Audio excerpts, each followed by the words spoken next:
ونسلم علی رسولہ الکریم اما بعد اعوذ باللہ من الشیطان الرجیم بسم اللہ الرحمن الرحیم وَلَقَدْ أَرْسَلْنَا مُوسَى بِآيَاتِنَا إِلَى فِرْعَوْنَ وَمَلَئِهِ فَقَالَ إِنِّي رَسُولُ رَبِّ الْعَالَمِينَ فَلَمَّا جَاءَهُم بِآيَاتِنَا إِذَا هُم مِّنْهَا يَضْحَكُونَ وَمَا نُرِيهِم مِّنْ آيَةٍ إِلَّا هِيَ أَكْبَرُ مِنْ أُخْتِهَا وَأَخَذْنَاهُم بِالْعَذَابِ لَعَلَّهُمْ يَرْجِعُونَ صدق اللہ العظیم۔ سورہ زخرف کا رکوع نمبر 4 آیت نمبر 46۔ اللہ تعالیٰ ارشاد فرماتے ہیں کہ اور یقیناً ہم نے موسیٰ علیہ السلام کو اپنی آیات اور نشانیاں دے کر فرعون اور اس کے سرداروں کی طرف بھیجا۔ فرعون اور حضرت موسیٰ علیہ السلام نے فرمایا انی رسول رب العالمین، کہ بے شک میں رب العالمین کا بھیجا ہوا نمائندہ ہوں۔ فلما جاءہم بآیاتنا اذا ہم منہا یضحکون، جب موسیٰ علیہ السلام ان کے پاس ہماری آیات اور نشانیاں لے کر آئے تو وہ اس وقت ان نشانیوں کو دیکھ کر حضرت موسیٰ علیہ السلام کی ہنسی کرنے لگے، مذاق اڑانے لگے۔ اور ہم ان کو کوئی نشانی بھی دکھلاتے تھے جو پہلے سے بڑی ہوتی تھی، اور ہم ان کو اس طرح سزا میں پکڑ لیتے تاکہ وہ لوٹ آئیں اور باز آئیں۔ گزشتہ آیات مبارکہ میں اللہ سبحانہ و تعالیٰ نے اس حقیقت کو واضح کیا ہے کہ قرآن مقدس نوع انسانیت کی ہدایت اور رہنمائی کے لیے ہم نے عربی زبان میں نبی پاک صلی اللہ علیہ وسلم پر نازل کیا ہے، اور حضور صلی اللہ علیہ وسلم کی شان اور عظمت کا بیان ہوا، لیکن جو آپ کے مخاطب قریش اور سرداران قریش تھے وہ حضور صلی اللہ علیہ وسلم کی تعلیمات کو قبول کرنے سے انکاری تھے، اور وہ کہتے تھے کہ نبی پاک صلی اللہ علیہ وسلم اگر اللہ کے رسول ہیں تو ان کے پاس کچھ دولت ہونی چاہیے تھی، ان کے پاس خزانے ہونے چاہیے تھے۔ اگر اللہ نے کسی کو رسول اور اپنا نمائندہ بنانا ہی ہے تو ایسا کیوں نہیں ہے کہ یہ جو دو شہر ہیں مکہ اور طائف، ان کے کسی عظیم اور بڑے آدمی پر اللہ نبوت کو نازل کرتا، اسے نبی بناتا، یعنی ہدایت، رہنمائی اور اللہ کی رسالت کو وہ دنیا اور مال و دولت کے ساتھ جوڑ رہے تھے۔ اللہ تعالیٰ نے اس حقیقت کو بیان کیا ہے کہ اس دنیا کی اللہ کے نزدیک تو کوئی حیثیت ہی نہیں ہے۔ اگر یہ بات نہ ہوتی کہ لوگ سارے کے سارے اللہ کی تعلیمات کے منکر نہ ہو جائیں اور وہ کافر نہ ہو جائیں تو اللہ تعالیٰ ان کافروں کے گھروں کو سونے اور چاندی کا بنا دیتا، ان کی چھتیں اور ان کے گھر کی سیڑھیاں، یہاں تک کہ ان کے گھر کے دروازے اور ان کے تالے تک وہ سونے اور چاندی کے بنا دیے جاتے ہیں۔ یہ کوئی اہمیت نہیں رکھتی۔ اصل بات تو یہ ہے کہ کون انسان اللہ کے ذکر سے انحراف کرتا ہے اور کون اسے قبول کرتا ہے۔ وَمَن يَعْشُ عَن ذِكْرِ الرَّحْمَنِ نُقَيِّضْ لَهُ شَيْطَانٌ، کہ جو انسان اللہ کے قرآن سے، اس کی تعلیمات سے منہ موڑتا ہے، وہ اندھے پن کا مظاہرہ کرتا ہے، تو در حقیقت شیاطین اس کو اپنے قبضے میں کر لیتے ہیں اور وہ اس کو راہ راست سے ہٹا کر چھوڑتے ہیں۔ وَإِنَّهُمْ لَيَصُدُّونَهُمْ عَنِ السَّبِيلِ، اور وہ اپنے آپ کو چاہے کتنا ہی سمجھتا رہے کہ میں بڑے درست اور سیدھے راستے پر، کامیابی کے راستے پر ہوں، حقیقت میں وہ گمراہی، ضلالت اور تباہی و بربادی کا راستہ اختیار کر چکا ہے۔ کل جب اللہ کی گرفت ہوگی اس وقت اسے پچھتاوا ہوگا، اس وقت وہ کہے گا یا لیت بینی و بینک بعد المشرقین، کاش کہ میرے اور ان شیطانی طاقتوں، قوتوں، افراد کے درمیان میں مشرق و مغرب جتنی دوری ہوتی اور کبھی میں ان کا ساتھ اختیار نہ کرتا۔ لیکن اس وقت کا پچھتاوا کیا کام آئے گا؟ باقی رہی اے پیغمبر، یہ آپ کا مذاق اڑاتے ہیں، آپ کی بات کو قبول نہیں کرتے، آپ کے بارے میں یہ کہتے ہیں کہ ان کے پاس مال و دولت نہیں، یہ تو ایک کمزور سے آدمی، ایک یتیم گھرانے کے ایک فرد ہیں، یہ نبوت کے اہل نہیں۔ یہ بات صرف آپ کے ساتھ نہیں ہوئی، آپ سے پہلے انبیاء علیہم الصلاۃ والسلام کے ساتھ بھی اسی طرح کی ان کے قوموں نے، اس وقت کے وڈیروں اور سرداروں اور حکمرانوں نے یہی طریقہ اختیار کیا۔ حتیٰ کہ موسیٰ علیہ الصلاۃ والسلام بہت اولو العزم پیغمبروں میں سے وہ بھی گزرے ہیں، اور ان کے ماننے والے اب تک دنیا میں کثیر تعداد میں موجود ہیں۔ اور حضور صلی اللہ علیہ وسلم کے زمانہ میں تو مدینہ منورہ میں یہودیوں کی بہت کثرت تھی جو موسیٰ علیہ الصلاۃ والسلام کی پیروی کر رہے تھے۔ حضرت موسیٰ علیہ الصلاۃ والسلام بھی جب اللہ کی تعلیمات لے کر آئے فرعون اور ان کے ملا اور سرداروں کی طرف، تو انہوں نے بھی موسیٰ علیہ الصلاۃ والسلام کا مذاق اڑایا۔ حضرت موسیٰ علیہ الصلاۃ والسلام نے فرعون اور ان کے حواریوں کو سمجھانے کے لیے اللہ کی مختلف اور متعدد نشانیاں بھی پیش کی، جن کا یہاں قرآن نے ذکر کیا کہ ہم نے موسیٰ کو اپنی آیات دے کر فرعون اور اس کے سرداروں کی طرف بھیجا اور اپنی رسالت و نبوت کا اعلان کیا اور کہا انی رسول رب العالمین۔ لیکن جب ہماری نشانیاں اور آیات وہ دیکھتے تو بجائے اس کے کہ ان سے عبرت پکڑیں، اللہ کی طرف رجوع کریں، ان آیات و تعلیمات کا مذاق اڑاتے، یضحکون۔ اور پھر ہم نے ان کو مختلف قسم کی سزاؤں میں پکڑا۔ قرآن نے سورہ اعراف میں ان کی تفصیلات ذکر کی ہیں کہ فَأَرْسَلْنَا عَلَيْهِمُ الطُّوفَانَ، ہم نے ان پر طوفان کو بھیجا، والجراد، ٹڈی دل بھیج دیا اس قوم کی طرف، کیونکہ یہ علاقہ شروع ہی سے زرخیز سرزمین تھی مصر کی، تو یہاں فصلیں تباہ کر جاتی۔ ٹڈی دل ایسا آیا کہ اس نے فصلوں کو تباہ و برباد کر دیا۔ والجراد والقمل، اسی طرح جوئیں، ہر آدمی کے سر میں جوئیں اس قدر کثرت اور وافر مقدار میں پیدا ہو گئیں کہ ان کے لیے وبال جان بن گئی۔ والضفادع، مینڈک، والدم، خون، ہر ایک چیز میں خون ہی نظر آتا ہے۔ آیات مفصلات، تو اللہ تعالیٰ نے مختلف قسم کی نشانیاں ہیں ان کی تنبیہ کے لیے ان کی طرف بھیجی۔ ان کا یہاں ذکر کیا وَمَا نُرِيهِم مِّنْ آیَةٍ إِلَّا هِيَ أَكْبَرُ مِنْ أُخْتِهَا، کہ ہم انہیں جب اپنی نشانیاں، ہر نشانی دوسرے سے بڑھ کر ہوتی تھی، ہم انہیں دکھلاتے تھے اور اس طرح ہم ان کو اپنی سزا اور عذاب میں پکڑتے تھے۔ تو مقصد یہ تھا، سزا دینا مقصد نہیں تھی۔ اللہ بندوں کو جب کسی قسم کی تکلیف میں، سزا میں مبتلا کرتا ہے تو مقصد در حقیقت اس بندے کو اس اپنی غلط کاری، اس خرابی، اس جرم کی سے توبہ کرنے اور صحیح اور درست راستے کی طرف متوجہ کرنا مقصد ہوتا ہے۔ لعلہم یرجعون، تاکہ وہ اپنے اس ظلم و زیادتی اور فساد کے راستے سے لوٹیں، اللہ کی طرف لوٹیں، اللہ کی تعلیمات کی طرف رجوع کریں۔ لعلہم یرجعون، لیکن بجائے اللہ کی طرف رجوع کرنے کے وہ کیا کہتے ہیں؟ یا ایھا الساحر ادع لنا ربک بما عہد عندک اننا لمہتدون۔ موسیٰ علیہ السلام کو وقتی طور پر اس عذاب سے چھٹکارا پانے کے لیے کہتے اے ساحر، اے جادوگر، آپ ہمارے لیے اپنے رب سے اس طریقے کے مطابق دعا کیجئے جو عہد عندک، جو اللہ نے آپ کو بتایا ہے، جس کا اللہ نے آپ کو عہد دیا ہے، اننا لمہتدون، بے شک ہم اب درست اور سیدھا راستہ اختیار کریں گے۔ موسیٰ علیہ السلام کو ساحر کہتے تھے۔ ایک تو ان کے ہاں ساحر بڑے عالم کو کہا جاتا تھا، ان کی نظر میں جو بڑا عالم ہوتا تھا مذہبی حوالے سے اس کو ساحر یا کاہن وہ کہتے تھے۔ لیکن موسیٰ علیہ السلام کو بھی یہاں انہوں نے ساحر ویسا ہی کاہن اور ویسا ہی عالم سمجھا، انہوں نے نبی ان کو پھر بھی تسلیم نہیں کیا، باوجود متعدد اللہ کی نشانیاں دیکھنے کے پھر بھی ان کو رسول نہیں مان رہے، بلکہ کہہ رہے ہیں یا ایھا الساحر ادع لنا ربک بما عہد عندک، اللہ نے جو آپ کو طریقہ کار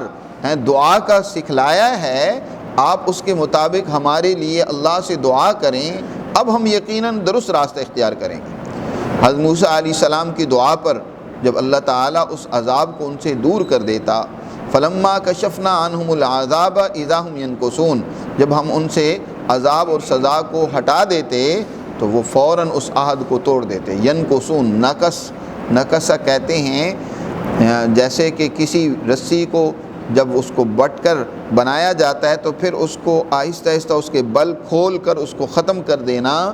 اس کو نکس کہتے ہیں۔ یعنی جو انہوں نے معاہدہ کیا ہوتا تھا آہستہ آہستہ اس معاہدے سے پھر جاتے تھے، ختم کر دیتے تھے۔ وَنَادَى فِرْعَوْنُ فِي قَوْمِهِ، ایک دن تو پھر فرعون اپنی قوم کو اکٹھا کر کے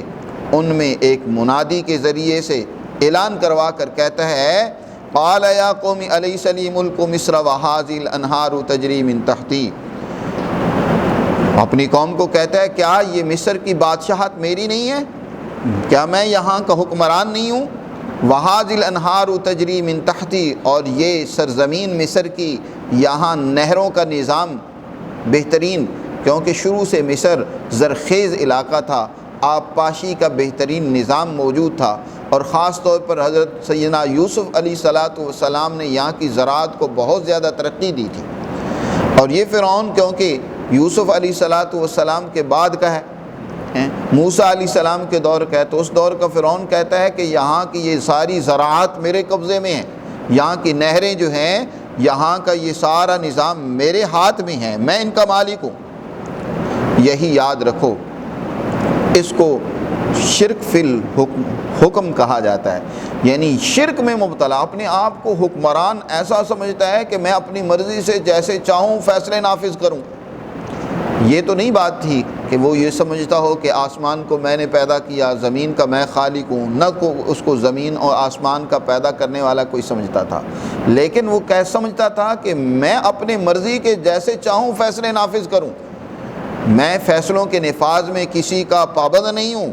وہ اللہ کے احکامات اور قوانین کو تسلیم کرنے کے لیے تیار نہیں تھا۔ یہ ہوتا ہے شرک فی الحکمرانی، حکمرانی میں شرک کرنا، اللہ کی حکمرانی کو تسلیم نہ کرنا۔ جیسے آج دنیا میں انسان اپنے آپ کو حکمران نے مطلق مانتے ہیں اور وہ اس طریقے سے اللہ کے قوانین کی دھجیاں اڑاتے ہیں اور ان کی پرواہ نہیں کرتے، یہی شرک ہوتا ہے۔ تو وہ کہتا ہے کہ الیس لی ملک مصر وہذہ الانہار، کیا یہاں کی بادشاہت میری نہیں ہے؟ وہذہ الانہار تجری من تحتی، اور یہاں کی یہ سرزمین، یہاں کی نہریں، ان سب کا مالک میں نہیں ہوں؟ افلا تبصرون، کیا تم دیکھ نہیں رہے ہو؟ ام انا خیر من ھذا الذی ھو مہین ولا یکاد یبین، موسیٰ علیہ السلام کی طرف اشارہ کر کے کہتا ہے کیا یہ شخص بہتر ہے، یعنی موسیٰ علیہ السلام، یا میں بہتر ہوں؟ ام انا خیر من ھذا الذی ھو مہین، جس کو حضرت موسیٰ علیہ السلام کو مہین اس نے کہا، یعنی یہ تو اس کی کوئی حیثیت نہیں ہے۔ ہون کہتے ہیں ہلکے انسان کو، کمزور انسان کو۔ موسیٰ علیہ السلام کو گویا اس نے بے وقت ثابت کیا کہ اس کی کیا حیثیت ہے، یہ تو نہ مال و دولت رکھتا ہے، نہ کوئی اس کا کوئی زیادہ عہدہ ہے، نہ کوئی مقام و مرتبہ ہے، یہ بہتر ہے یا میں بہتر ہوں؟ ولا یکاد یبین، مزید یہ ہے کہ یہ اپنی گفتگو بھی صحیح طریقے سے کر نہیں پاتے۔ موسیٰ علیہ السلام کا یہ واقعہ تو ہے ہی کہ بچپن میں ہی ان کی زبان میں لکنت پیدا ہو گئی تھی، وہ انگارہ منہ میں ڈالنے کی وجہ سے، اسی کی وجہ سے جب اللہ نے نبوت سے سرفراز کیا تو حضرت موسیٰ علیہ السلام نے اللہ سے یہ دعا بھی کی تھی، رب اشرح لی صدری ویسر لی امری واحلل عقدۃ من لسانی، اے اللہ میری اس زبان کی گرہ کو دور کر دیں تاکہ میں اپنا ما فی الضمیر اچھے طریقے سے سمجھا سکوں۔ تو وہ یہی بات کہتا ہے ولا یکاد یبین، یہ اپنا ما فی الضمیر بھی اچھے طریقے سے بیان نہیں کر پاتے۔ فلولا القی علیہ اسورۃ من ذہب، وہی بات جو مکہ کے سرداروں نے کہی کہ اچھا اگر یہ نبی ہے تو اس پر کوئی سونے کے کنگن اتارے جاتے۔ وہ خود فرعون کیونکہ ہیرے جواہرات کے کنگن پہنتا تھا اور اپنے وزیروں، مشیروں کو اور جو ان کے پسندیدہ لوگ ہوتے تھے ان کو سونے چاندی کے کنگن، اس طرح عہدے، جس طرح عہدے ہوتے درجہ بدرجہ ان کو کنگن دیے جاتے تھے۔ تو وہ کہنے لگا کہ اگر اللہ میاں کے یہ نمائندے ہیں تو جیسے میں سونے کے کنگن دیتا ہوں تو اللہ میاں بھی ان کو سونے کے کنگن پہنا کر بھیجتا۔ یاد رکھو فرعونوں اور دنیا کے بڑے بڑے ظالم حکمرانوں کے ہاں عیاشی حد کو پہنچی ہوئی ہوتی تھی۔ عیاشی کی انتہا یہی ہوتی ہے کہ سونے کے کنگن پہننا، سونوں کے برتنوں اور چاندی کے برتنوں کا استعمال کرنا، جیسے کہ کیسر و کسریٰ کے ہاں بھی اس طرح کی روش اور عادتیں جاری تھیں کہ وہ سونے چاندی کے برتن استعمال کرتے تھے۔ جو اشرافیہ تھا، مالدار طبقہ تھا، ان کے ہاں دولت کی ریل پیل اس قدر تھی کہ ایک عام سا درباری، وہ جب اس وقت تک دربار میں کوئی حیثیت نہیں رکھتا تھا جب تک اس کے کمر میں کم از کم 1 لاکھ کا پٹکا نہ ہوتا، 1 لاکھ کا بیلٹ اس نے نہ باندھا ہوا ہوتا تھا۔ باقی جو اس کا لباس وہ بڑا اونچا ہوتا، قیمتی ہوا کرتا تھا۔ اسی طرح سونے کے کنگن پہننا، سونے کی انگوٹھی اور سونے کے ہار وغیرہ بنا کر پہننا، برتن استعمال کرنا۔ جب بھی حکمرانوں کے اندر، اشرافیہ کے اندر اس طرح کا تعیش پیدا ہو جائے، عیاشی پیدا ہو جائے، اور یہ عیاشی یاد رکھیں بغیر پیسے سرمایہ کے تو نہیں ہوتی، اور وہ خود تو کچھ کرتے نہیں ہیں، وہ تو عیاشی میں مبتلا ہوتے ہیں، تو پھر اپنی اس عیاشی کو پورا کرنے کے لیے غریب عوام پر ٹیکس لگاتے ہیں، محنت کش پر طبقہ جو ہوتا ہے اس پر ٹیکس لگاتے ہیں، ان کی محنت کا استحصال کرتے ہیں، ان سے بھاری کم ٹیکس لگا کر دولت جمع کر کے خود عیاشیاں کرتے ہیں۔ تو اس کا نتیجہ یہ نکلتا ہے کہ وہ پورا معاشرہ تباہی و بربادی، ظلم و زیادتی کا شکار ہو جاتا ہے۔ تو یہی فرعون کا حال تھا کہ موسیٰ علیہ السلام کے بارے میں کہہ رہا ہے کہ اچھا اگر یہ اللہ کے نبی ہیں تو ان کے پاس کیا ہونے چاہیے؟ سونے کے کنگن انہوں نے پہنے ہوئے ہوں، او جاء معہ الملائکۃ مقترنین، یا ان کے ساتھ فرشتے جو ہیں وہ قطار در قطار ان کے دائیں بائیں آگے پیچھے جو ہے ان کے محافظ اور باڈی گارڈ کے طور پر ہونے چاہیے۔ یہ بھی ہمیشہ سے ظالم حکمرانوں کا طریقہ رہا ہے کہ وہ اپنی حفاظت کے لیے دائیں بائیں باڈی گارڈ اور پروٹوکول، جو سچے انسان، عادل انسان اور عادل حکمران ہوتے ہیں ان کو پروٹوکول کی کوئی ضرورت نہیں ہوتی۔ صحابہ کرام رضوان اللہ تعالی علیہم اجمعین، حضرت عمر فاروق رضی اللہ تعالیٰ عنہ، ان کو کیسر و کسریٰ کے سفراء، سفیر ملنے آتے ہیں، پوچھتے ہیں آ کر کہ تمہارے خلیفۃ المسلمین کہاں ہیں، امیر المومنین کہاں ہیں، کہاں ہمیں ملیں گے؟ تو مدینہ کے لوگ بتاتے ہیں وہ یا تو تمہیں کہیں بیت المال کی اونٹوں میں ان کی دیکھ بھال کرتے ہوئے ملیں گے، یا ادھر چلے جاؤ کہیں کسی درخت کے نیچے جو ہے نا ٹیک لگا کر اپنے ہاتھ سے یا کسی اینٹ سے ٹیک لگا کے اس کو تکیہ بنا کر لیٹے ہوئے نظر آئیں گے۔ کوئی باڈی گارڈ نہیں، کوئی محافظ نہیں ہے۔ مدینہ سے شام کا سفر کیا لیکن ایک غلام ساتھ ہے، کوئی باڈی گارڈ نہیں، کوئی پروٹوکول نہیں، کوئی غلاموں کی قطاریں نہیں جی۔ لیکن حکمران آج کے دور کے دیکھ لیں یا اس دور میں دیکھ لیں، یہی ہوتا تھا۔ جو ظالم ہوتے تھے، انصاف نہیں کرتے تھے، عوام کے مسائل کو حل نہیں کرتے تھے، وہ اپنے اس پروٹوکول کے لیے، اپنی حفاظت کے لیے چاروں طرف وہ کیا باڈی گارڈوں کے دستے اور ان کی گاڑیاں، اور جیسے آج کل ہمیں نظر آتا ہے۔ تو موسیٰ علیہ السلام کے بارے میں بھی وہ یہی کہہ رہا ہے کہ اگر یہ اللہ کے نبی ہیں تو ان کے بھی دائیں بائیں فرشتوں کے باڈی گارڈ ہونے چاہیے۔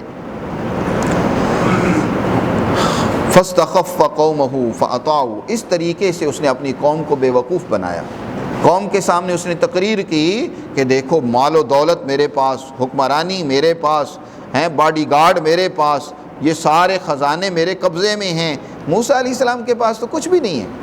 اس طرح کی باتیں کر کے جن کی کوئی حیثیت ہی نہیں تھی، جو در حقیقت عوام کے اوپر ظلم کی بنیاد تھی، ان کو قوم کے سامنے اس طرح اس انداز سے پیش کیا کہ قوم سمجھنے لگ پڑی۔ اسی کی اہمیت ان کے دلوں میں پیدا ہو گئی کہ واقعی مال و دولت ہی در حقیقت ہر خیر اور بھلائی کی بنیاد ہے۔ وہ اس بنیاد پر فرعون کو ہی سمجھنے لگ پڑے، ہاں تو ہی ہمارا خدا ہے، تو ہی ہمارا نجات دہندہ ہے۔ اور اس طریقے سے انہوں نے، اس فرعون نے اپنی قوم کو بے وقوف بنایا اور قوم کو پیچھے لگا لیا، قوم اسی کے پیچھے لگ پڑی۔ فَأَطَاعُوهُ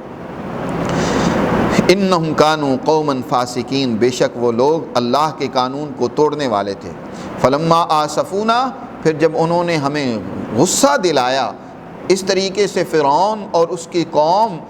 گمراہی اور سرکشی، ظلم و زیادتی میں اکٹھے ہو کر حضرت موسیٰ علیہ السلام اور اس وقت کے سچے لوگوں اور رہنماؤں اور ہادیوں کو انہوں نے تنگ کرنا اور پریشان کرنا شروع کر دیا۔ بنی اسرائیل کو انہوں نے غلام بنایا، ان پر زیادتیاں شروع کر دیں، تو پھر انتقمنا منہم، ہم نے ان سے انتقام لیا، فاغرقناہم اجمعین، اور ان سب کو غرق کر دیا، فجعلناہم سلفا ومثلا للآخرین، اور ہم نے ان کو بعد میں آنے والوں کے لیے مثال بنا دیا اور عبرت کا نمونہ بنا دیا ہے، ایسا ان کو ساز و سامان بنا دیا کہ بعد والے ان کو دیکھ کر، ان کے حالات کو پڑھ کر عبرت حاصل کریں۔ سلفاً جیسے سودا سلف ہوتا ہے، یعنی وہ ایسا سامان بنا دیا کہ وہ بعد والے لوگ ان سے عبرت پکڑیں ہیں۔ اللہ نے ان کو تباہ و برباد۔ آج بھی فرعون ہیں، اس کی جو ہے وہ اس کا مجسمہ عجائب گھر میں موجود ہے، اس کا اللہ نے وجود محفوظ کر رکھا ہے۔ الیوم ننجیک ببدنک لتکون لمن خلفک آیا، اللہ تعالیٰ نے جب اس کو غرق کر دیا اور اس کے وجود کو پانی نے باہر پھینک دیا اور کہا کہ تیرا بدن ہم باقی رکھیں گے تاکہ بعد میں آنے والوں کے لیے نشان عبرت ہو، اسی کو قرآن یہاں کہہ رہا ہے فجعلناہم سلفا ومثلا للآخرین۔ تو یاد رکھیں، جو قومیں ہدایت کو چھوڑ کر ظلم و زیادتی، مال و دولت اور اسی کو بنیاد بنا کر گمراہی کے راستے کو اختیار کریں